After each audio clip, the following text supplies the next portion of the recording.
Donc Arthur Manuel est le porte-parole du réseau indigène sur l'économie et le commerce et des défendeurs de la terre. Tout cela dans un pays dont on ignore parfois qu'il exploite, donc au Canada même, du gaz de schiste avec des effets dévastateurs donc, sur l'environnement. Alors le mouvement auquel appartient Arthur Manuel, Idle No More, a déjà organisé une centaine de manifestations dans tout le Canada, des manifestations souvent convoquées via Facebook à travers tout le pays. Et puis, il faut juste rappeler aussi que le Canada, en effet, est un pays, et ça souvent c'est peu connu, qui a de nombreuses sociétés minières qui écument un peu la planète avec des comportements très problématiques et souvent aussi très peu connus. Donc Arthur Manuel, vous avez la parole. Merci beaucoup.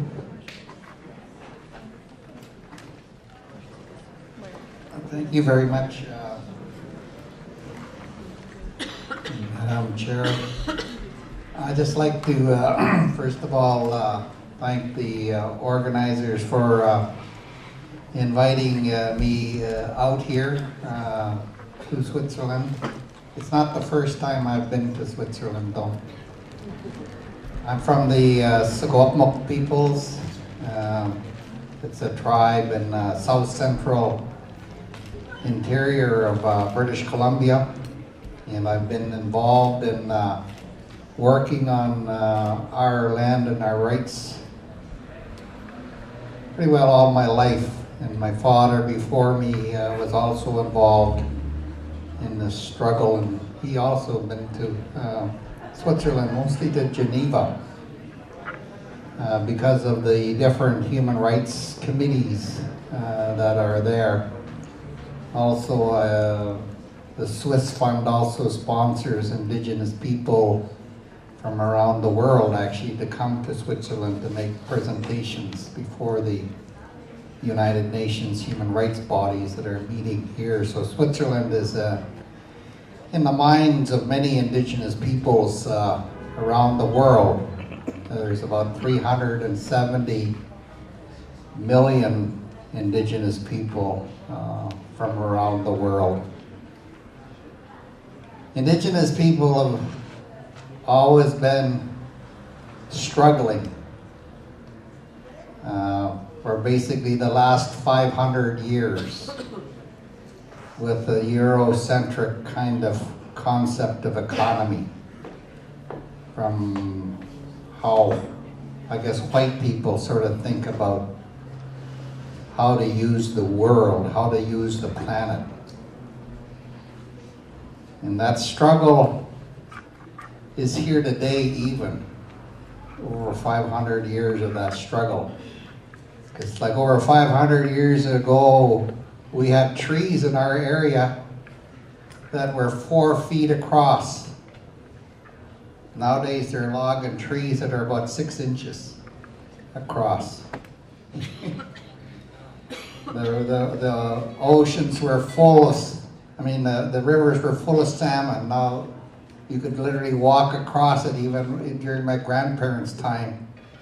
Now you can't even do that. There are hardly any salmon left. Because, when we think about Mother Earth, we think about decisions, economic decisions in terms of how will it affect the water? How will it affect the fish? How will it affect the trees? How will it affect the air? Because we know economically it'll all come back to bite you in the butt if you don't take that into consideration. And it's taken white people about 500 years to figure that out.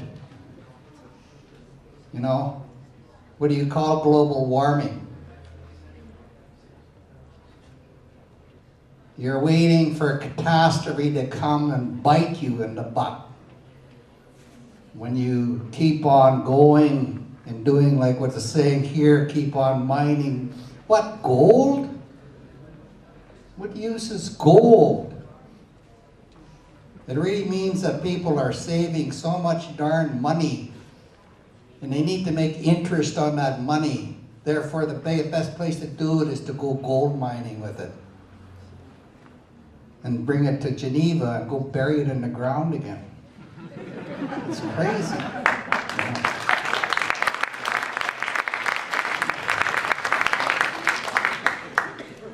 In Canada, Indigenous people have always been struggling against, I guess, what they call the colonial doctrines of discovery. The colonial doctrines of discovery is what Canada bases its ownership on. You know, the other day somebody asked me, well, is that Indigenous land or is it white people's land? I said, well, the white people didn't bring that land from Europe at all. I guess it's always our land, you know? Because the colonial doctrines of discovery, what it meant was that a white explorer, in my case, his name would be Alexander Mackenzie, came on a boat, little canoe, and he discovered my land. And by virtue of him being a white man, and by virtue of him being a Christian, he could claim the land right from underneath the feet of my grandparents, great-grandparents. That's as racist a notion as that a white man can own a black man as a slave.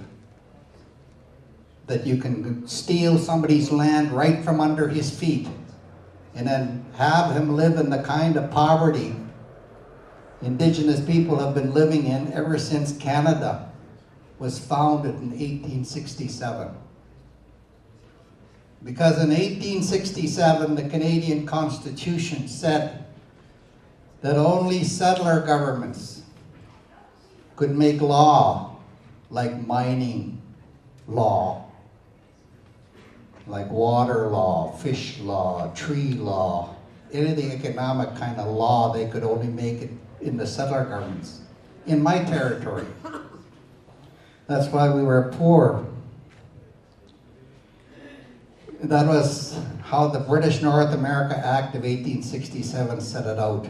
And it wasn't until 1982, when Canada wanted to become a so-called independent country or decolonized from England, that we got really worried, because the Prime Minister back then in 1969 wrote a white paper policy where he wanted to terminate the treaties with us and do away with the Indian Act and the Indian Reserve systems. Basically, he said, treat us equal like other Canadians to make us like settlers. And we fought against that. So in 1980, we took a train from Vancouver. My father was the president of the Union of BC Indian Chiefs. Took a train from Ottawa to Vancouver. It cost him $85,000. Had it full of Native people. And we confronted the Prime Minister. And then we went after that to England, and we confronted the House of Commons and the House of Lords, and lobbied.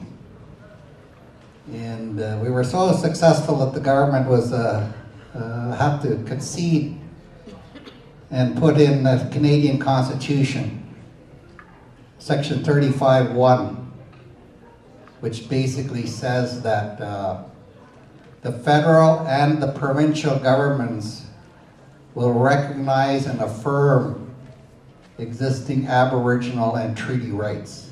So we constitutionally have recognition. I'm just saying this in the context. Later in mining, you'll see why. The other thing is that the Supreme Court of Canada recognized in British Columbia, Vancouver, all that area, the whole province is owned by Indigenous people under Aboriginal rights, because we never signed any treaties with Canada or with Great Britain.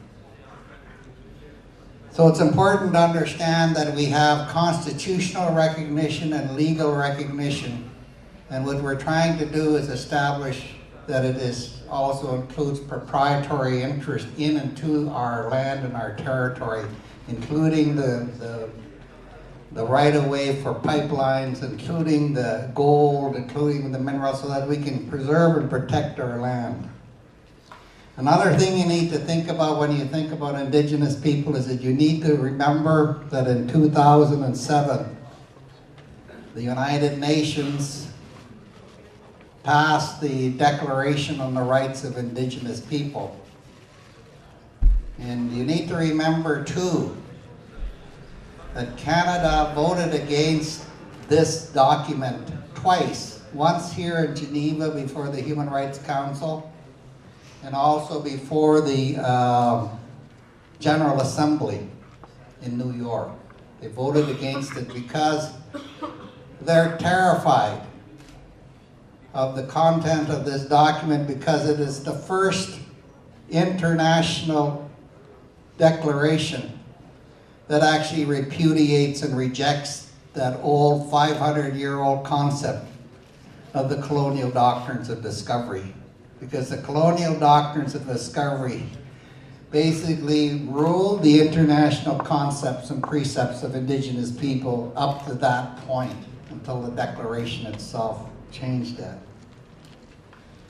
I say this simply because our struggle in Canada, there's a major struggle by Indigenous people against such things as the Alberta tar sands, a major struggle against the pipelines where Canada is trying to, sell that dirty oil to China, United States, probably even here, who knows. Because there is a real addiction to the petroleum industry. And it's one of the things is you need to look at the tar sands.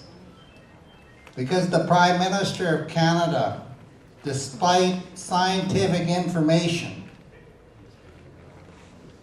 cold, hard scientific information, that is going to raise the temperature of this planet another degree by pulling off that tar sands, he still is continuing on. Like he is expand, increase, keep exploiting until depletion. Oil and land resources, like it's a religion, like it's a faith. And that's the struggle that Indigenous people are in with the Prime Minister of Canada, Stephen Harper. One of the groups that I belong to is the Defenders of the Land. The Defenders of the Land are a group of Indigenous people who have fought with the either federal or provincial government on land issues. They all made it into the national newspaper at one time or another, struggling either against mines or hydro dams or military, flying over their land, scaring the animals, all these different logging activities, all these different things. And so we bring them together like in a meeting like this where we have Indigenous activists, all different age groups, but who've been struggling in this struggle for the last 30 to 40 years. And they get together, and we call ourselves the Defenders of the Land. And we also work collectively to try to help younger people in the struggle, figure and strategize through struggles that they themselves are going through in their territory. The other movement that sort of more recently came about is a group that maybe some of you have never heard of, but it's called Idle No More. And it's a grassroots Indigenous-based struggle that was really started by 4 women who really had no political experience or organizational background in the issue. But we're really very concerned about this bill that the Prime Minister was passing or proposing to pass, which he was trying to say for budgetary purposes they had to gut all the different environmental laws and also change a number of other pieces of legislation that would privatize and the collective ownership of interests on Indian reserves. And so they became very concerned about that, and quite to their own surprise, because I met and I talked to these women, quite to their own surprise, they called for people not to idle no more on these issues. And through Facebook and through a number of other social media things like Twitter and other things, but primarily on Facebook, they were able to amass hundreds of demonstrations. And it's really important to understand that the real message there is that in Canada you need to understand that we have establishment organizations like the Indian chiefs, the elected Indian chiefs, the ones elected under the Indian Act, are part of what you would call the establishment organizations. They have, like the Union of BC Indian Chiefs, the Assembly of First Nations, and sometimes you'll read about and hear about these establishment groups. But the biggest problem with those groups is that they're government funded. They're actually funded from the very government which they're fighting against.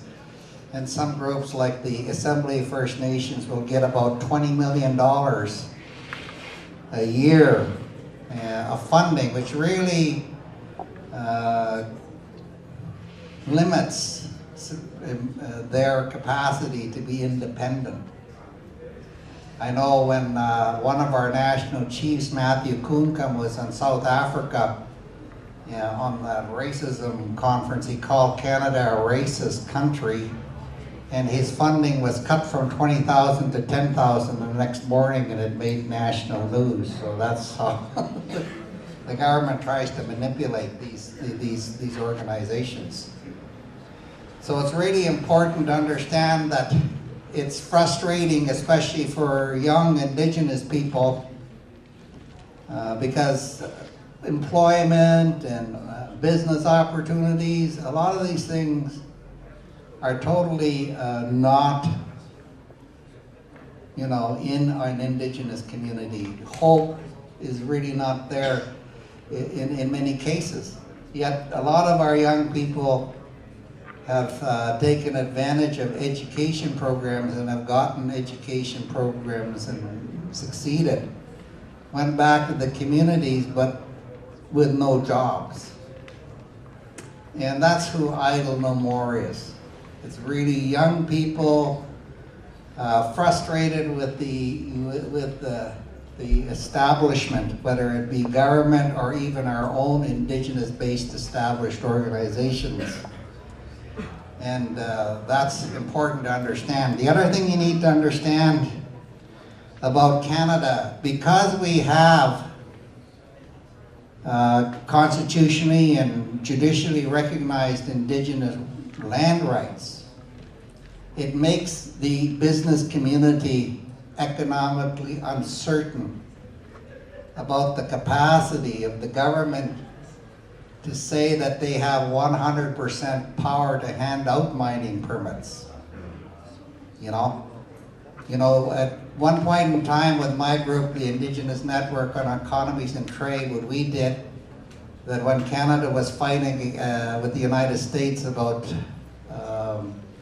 a countervailing duty on softwood lumber, we, and then Canada went to the World Trade Organization, we sent a submission into that organization and said that Canada's policy of not recognizing Aboriginal and treaty rights was a trade subsidy to the Canadian forest industry, and it was accepted.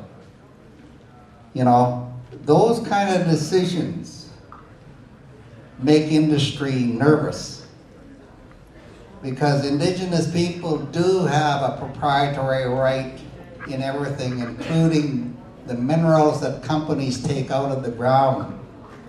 And what we're saying is we don't want any free trade agreements with our Indigenous resources. You know, and we do have a proprietary interest in those resources.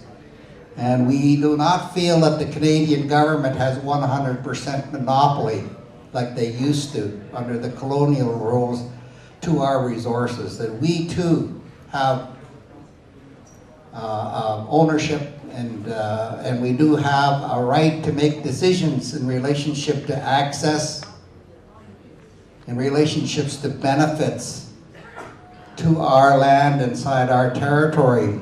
And I think it's important for the international community to be aware of that. And that's how come I sort of felt it was important to come here, because we need to show that kind of international solidarity.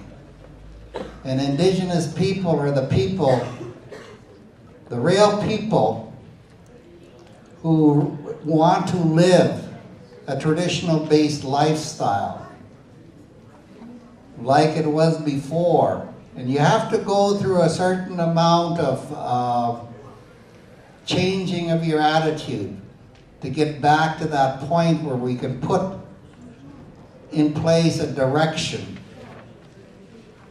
that would be something useful for future generations in terms of our Mother Earth policies. And it's important that we understand that, and it has to come from the traditional based thinking of Indigenous people, Indigenous leaders. I'm not talking about the people who think that they, as Indigenous people, want to participate in mining companies. Sure, you can do that if you want to. No, I'm talking about Indigenous people who go through ceremonies where they recognize the value of all nature in terms of making decisions. And I know a lot of Indigenous communities in Central South America and Africa and other places do land use and occupancy studies of their traditional land users in their tribal groups. It's important to take that information and use that as the background data when you're making decisions on whether you're going to put a mine in or you want to do some other kinds of hydro development or whatever have you, because you need to know what impact development is going to have on the traditional and on the environment. And as Indigenous people that provide that information through their land use and occupancy studies, that's the database, that's the environmental background and standards that give you snapshots of how Indigenous people use the land, because that's what you want to protect. That's something that you really want to give to future generations. You don't want to give them a bunch of nuclear waste dumps. You don't want to give them the kind of dumps that you get like out of Vancouver and stuff like that. That's not the kind of thing. You know, you try to look for a dump from my people about 300-400 years ago, you won't find anything. It all went back to Mother Nature. Hell, I hear now that those plastics and that are going to last forever in the ground, you know? Those are serious questions that Indigenous people have always been asking ourselves for 500 years, you know? And it's something that is important to us today, especially in terms of the activist movement supporting Indigenous people continually here in Geneva on the UN issues, you know. Because a lot of the traditional people, they say exactly what I'm saying about what the traditional work that's being done here. In Canada, you need to be clear with Canada, because you know, we won in Canada constitutionally, we've won legally, we've won internationally, we've won economically against the Canadian government, against Harper.